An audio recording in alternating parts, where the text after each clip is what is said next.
calculate the line integral over some circle. That's this question. So if you want to evaluate a line integral, you have to be able to parametrize the circle. So let's think about this. This is a circle with radius 2 because 4 is 2 squared, right? And the center is at 4, 6. So here's let's say here's 4 and here's 6, and you have a circle of radius 2.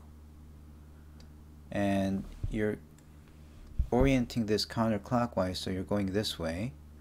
So how do you parametrize this? That's the first thing. And you can start by thinking about the parametrization of the unit circle, which is cosine t comma sine t. This is a unit circle, right? And it's also oriented counterclockwise.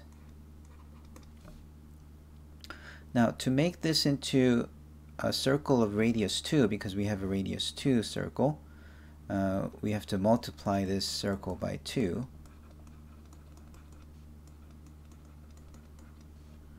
So it's a radius 2 circle. And now this will be a circle around the origin, so I have to move this over here. So what I do is I add 4 and 6 to this vector. Then everything will get shifted by 4, 6. Okay. Now you may have learned that in order to shift things, you replace x by x minus 4 and stuff like that. But when it comes to parametric equations, you simply add them and it's going to shift it in that way. You can also make use of some online calculators to verify that indeed that's true. Okay, but as you can see, this is not so pleasant to calculate, because now you have this as your x, that's your y, and you have to plug these into these vector fields, and the vector fields are pretty bad. I mean, it's very complicated to plug in these things. So if we honestly solve this, it's going to take like pages and pages.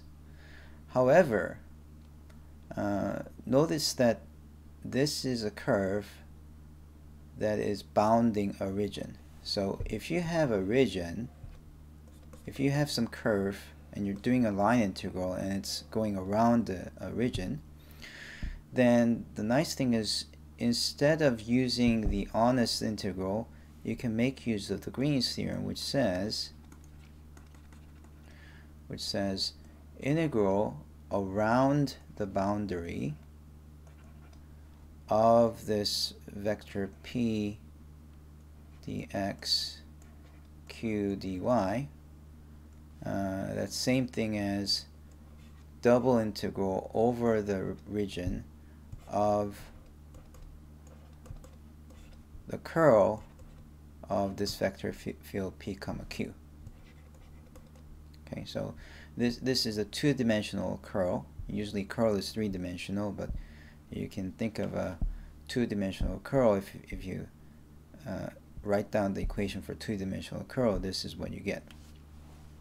Okay, so let's make use of that. Okay, all right, so that means we have to first find the curl.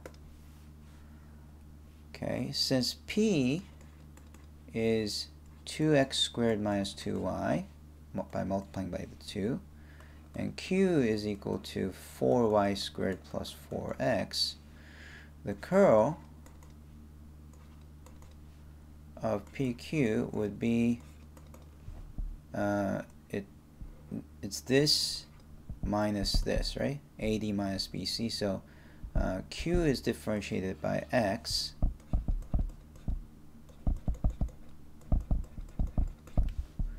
and then minus P is differentiated by y.